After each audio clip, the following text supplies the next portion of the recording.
माया नगरी मुंबई में माहिम तट से 2 दिसंबर 2019 के दिन मुंबई पुलिस को एक सूटकेस मिला। सूटकेस के अंदर एक आदमी का कटा हुआ एक हाथ, एक पैर और शरीर के कुछ और टुकड़े थे।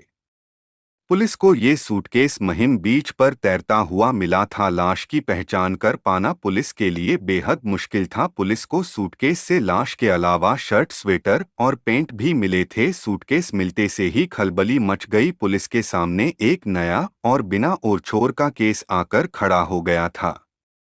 कैसे मिली इस बिना सिर वाली लाश को पहचान? मामले की गंभीरता को देखते हुए जांच मुंबई क्राइम ब्रांच को सौंपी गई। क्राइम ब्रांच की टीम ने एक शर्ट पर एल्मो मेंस वियर का टैग लगा देखा था। क्राइम ब्रांच कुर्ला पश्चिम में बेलगामी रोड पर उस दुकान पर पहुंची। उस शर्ट का बिल निकला तो पता चला कि बिल किसी बेनेट रिबेलो के नाम पर था। अब इसी नाम के आदमी को खोजना पुलिस का मकसद था। मुंबई क्राइम ब्रांच ने फेसबुक पर बेनेट रिबेलो को सर्च किया और कई प्रोफाइल्स में तस्वीरें खंगाली, जिसमें से एक व्यक्ति वही वाली लाल स्वेटर पहने हुए था जो उस सूटकेस में मिली थी। इस तस्वीर से कंफर्म हो गया कि ये वही बेनेट रिबेलो है। फेसबुक आईडी से पता चला कि वो म्यूजिशियन था और गिटार बजाता था। उसने अपने फेसबुक अकाउंट पर अपना विजिटिंग कार्ड भी अपलोड किया था। कार्ड पर लिखे पते पर पुलिस पहुंची, देखा कि घर पर ताला लगा हुआ है। पूछताछ करने पर पता चला कि किसी ने भी बेनेट को पिछले कुछ दिनों से देखा ही नहीं था। पड़ोसियों से पूछताछ करने पर उसकी गोद ली हुई बेटी आराध्या पाटिल उर्फ रिया बेनेट रिबेलो के बारे में पता चला। पड़ोसियों ने बताया कि यहाँ वे अपनी गोद ली हुई 19 वर्षीय बेटी के साथ रहते थे। पुलिस ने उसका नंबर हासिल किया और 7 दिसंबर के दिन बेनेट रिबेलो की हत्या के शक में बेनेट की गोद ली हुई बेटी और उसके बॉयफ्रेंड को गिरफ्तार कर लिया। लड़की 19 साल की है और लड़का 16 साल का। पूछताछ करने पर दोनों ने बेनेट की हत्या करने की बात कबूल कर ली। एक गोद ली हुई बेटी ने ही अपने प्रेमी के साथ मिलकर अपने पिता की हत्या कर उसके कई टुकड़े कर डाले थे। गिरफ्तार बेटी ने पुलिस के समक्ष अपना जुर्म स्वीकार करते हुए कहा कि उसे अपने किए पर कोई अफसोस नहीं है।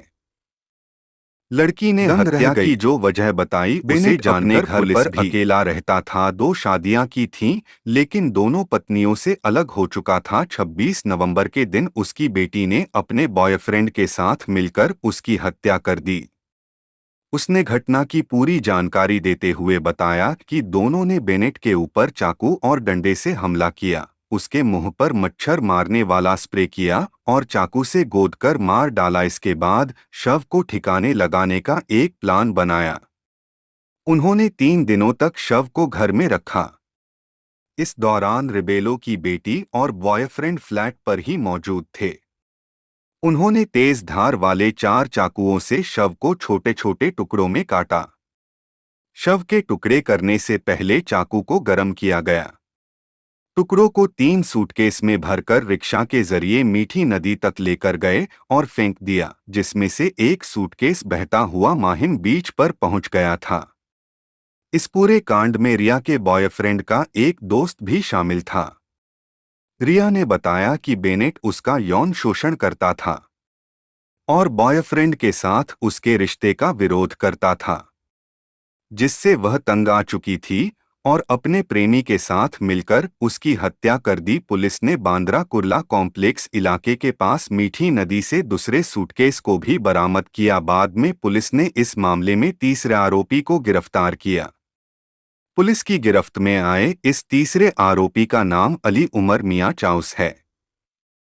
अली 19 साल का है और आराध्य उर्फ रिया के प्रेमी का दोस्त है। वारदात के अगले दिन यानी 27 नवंबर को रिया और उसका प्रेमी घाटकोपर में अली से मिले थे। दोनों ने अली को बेनेट की हत्या कर दिए जाने की बात कही, फिर उससे लाश के टुकड़े करने के लिए चॉपर का इंतजाम करने को कहा। 2 दिन बाद यानी 30 नवंबर को अली वाकोला आया, जहां उन तीनों ने मिलकर रात भर बेनेट की लाश को टुकड़े टुकड़े काटा और फिर उन टुकड़ों को अलग अलग बैग में भरने का काम किया।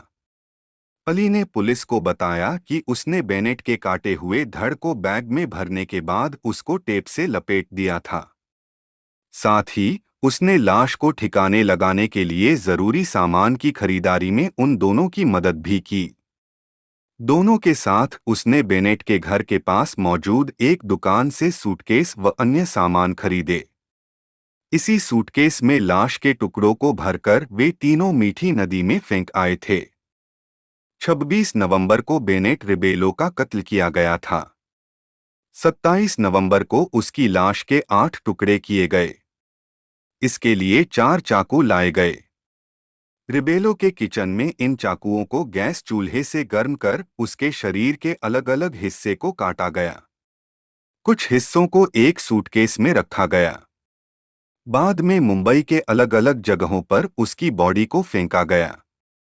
सूटकेस में रखे शव के कुछ टुकड़े पुलिस को जांच के दौरान मिले थे। उसके कपड़ों से पुलिस ने शव की पहचान की थी। इसके बाद मुंबई क्राइम ब्रांच ने सूटकेस वाली लाश की गुत्थी सुलझा ली। आज की ये हिंदी क्राइम कहानी आपको कैसी लगी? आप कमेंट बॉक्स में अपने विचार लिख सकते हैं।